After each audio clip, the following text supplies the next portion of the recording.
14 अक्टूबर 2025 मंगलवार। पहला पाठ रोमियो के नाम संत पौलुस का पत्र, अध्याय 1, पद संख्या 16 से 25। मुझे सुसमाचार से लज्जा नहीं, यह ईश्वर का सामर्थ्य है जो प्रत्येक विश्वास करने वालों के लिए, पहले यहूदी और फिर यूनानी के लिए मुक्ति का स्रोत है। सुसमाचार में ईश्वर की सत्य प्रतिज्ञता प्रकट होती है जो विश्वास के द्वारा ही मनुष्य को धार्मिक बनाता है। जैसा कि लिखा है, धार्मिक मनुष्य अपने विश्वास के द्वारा जीवन प्राप्त करेगा। ईश्वर का क्रोध स्वर्ग से उन लोगों के सब प्रकार के अधर्म और अन्याय पर प्रकट हो जाता है जो अन्याय द्वारा सत्य को दबाए रखते हैं। ईश्वर का ज्ञान उन लोगों को स्पष्ट रूप से मिल गया है क्योंकि ईश्वर ने उसे उन पर प्रकट कर दिया है। संसार की दृष्टि के समय से ही ईश्वर के अदृश्य स्वरूप को, उसकी शाश्वत शक्तिमत्ता और उसके ईश्वरत्व को उसके कार्यों में बुद्धि की आंखों द्वारा देखा जा सकता है। इसलिए वे अपने आचरण की सफाई देने में असमर्थ हैं क्योंकि उन्होंने ईश्वर को जानते हुए भी उसे समुचित आदर और धन्यवाद नहीं दिया। उनका समस्त चिंतन व्यर्थ चला गया और उनका विवेकहीन मन अंधकारमय हो गया।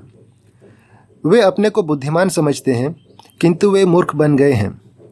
उन्होंने अनश्वर ईश्वर की महिमा के बदले नश्वर मनुष्य, पक्षियों, पशुओं तथा सर्पों की अनुकृतियों की शरण ली। इसलिए ईश्वर ने उन्हें उनकी घृणित वासनाओं का शिकार होने दिया और वे एक दूसरे के शरीर को अपवित्र करते हैं।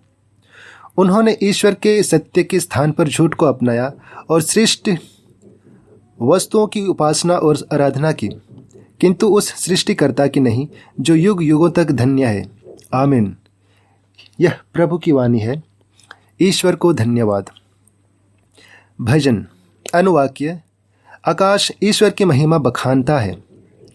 आकाश ईश्वर की महिमा बखानता है। तारामंडल उसका सामर्थ्य प्रकट करता है। दिन दिन को इसकी कहानी सुनाता है और रात रात को इसे बताती है।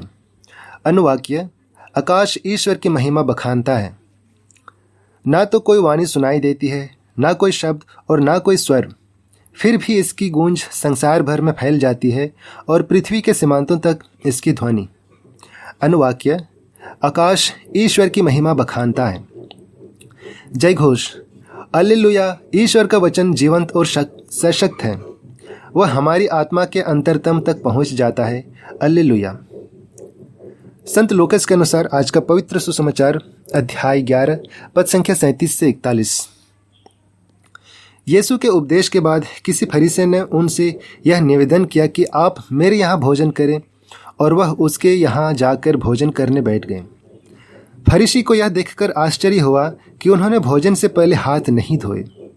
प्रभु ने उससे कहा, तुम फरीसी लोग प्याले और थाली को ऊपर से तो मांजते हो, परंतु तुम भीतर लालच और दुष्टता से भरे हुए हो।